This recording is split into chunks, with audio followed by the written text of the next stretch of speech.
আসসালামু আলাইকুম বন্ধুরা, কেমন আছেন? আশা করি ভালো আছেন। আজকে আমরা জানবো কোরবানির 10 দিন আগে যেসব কাজ করা সুন্নত। চলুন জেনে আসি। কেননা জিলহজ মাস শুরু হলে কোরবানির আগ পর্যন্ত 10 দিন কিছু কাজ থেকে বিরত থাকা প্রিয়নবীর সুন্নত। হাদিসে বর্ণনা থেকে স্পষ্ট। সেই কাজগুলো কি?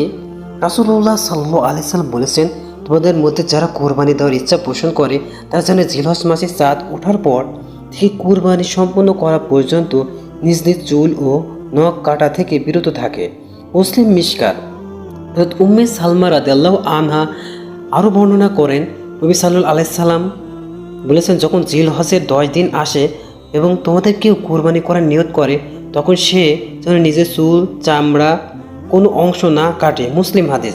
সুতরাং যারা কুরবানি করার ইচ্ছা পোষণ করে তাদের উচিত জিলহজ মাস শুরু হওয়ার আগে জিলহজে নিজেদের চুল নখ কেটে নেওয়া। এগুলো প্রিয় নবী সাল্লাল্লাহু আলাইহি সাল্লামের সুন্নত এবং সবের কাজ। তার আগে যে কাজগুলো করা জরুরি তা হলো মাথার চুল কাটা কিংবা মাথা নাড়া করা, 2 হাত ও পায়ের নখ কাটা, 3 মোষ সেটে ছোট করে নেওয়া, 4 শরীরের অন্যান্য অচেত পশম নাভি বা বগলের নিচে অচেতিত পশম কাটা কিংবা পশম বিলুপ্তিকারী ওষুধ ব্যবহার করা। হাদিসের নির্দেশনা অনুযায়ী জিলকত মাসে যে শেষ দিকে উল্লেখিত কাজগুলো সম্পন্ন করা উচিত, যাতে জিলহজ মাসের শুরু থেকে কুরবানির দিন পর্যন্ত চুল মোষ হাত ও পায়ের নখ এবং শরীরে অস্থিত লোম কাটার প্রয়োজন হয় না। এ বিষয়ে ইসলামী স্কলারদের মতামত।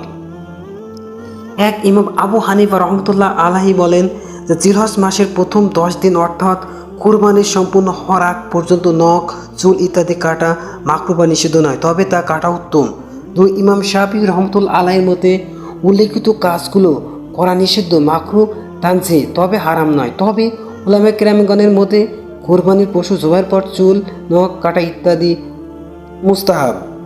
উল্লেখিত অনেকে কোরবানির দাতার জন্য কোরবানির আগে যে কাজগুলোকে করাকে হারাম বলেছেন তা না, ঠিক নয়। এবং একান্ত যদি কেউ কোরবানির আগে এই কাজগুলো করে অর্থাৎ চুল চামড়া বা নখ কাটে, তবে তার জন্য কোনো কাফারা বা জরিমানা নেই।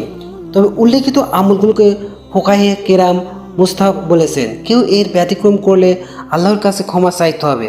তাই জিলকদ মাসের শেষ দিনের মধ্যে নখ চুল না কাটলে তা লম্বা হয়ে যেতে পারে, যা সুন্নতের পরিপন্থী। আল্লাহ তাআলা মুসলিম উম্মাহকে জিলহজ মাসের সম্মানের প্রতি লক্ষ্য রেখে হাদিসের উপর আমল করে উল্লেখিত বিধি ছেদগুলোর প্রতি যত্নবান হওয়ার তৌফিক দান করুক, আমিন। আসসালামু আলাইকুম বন্ধুরা, ভিডিওটি ভালো লাগলে শেয়ার করবেন।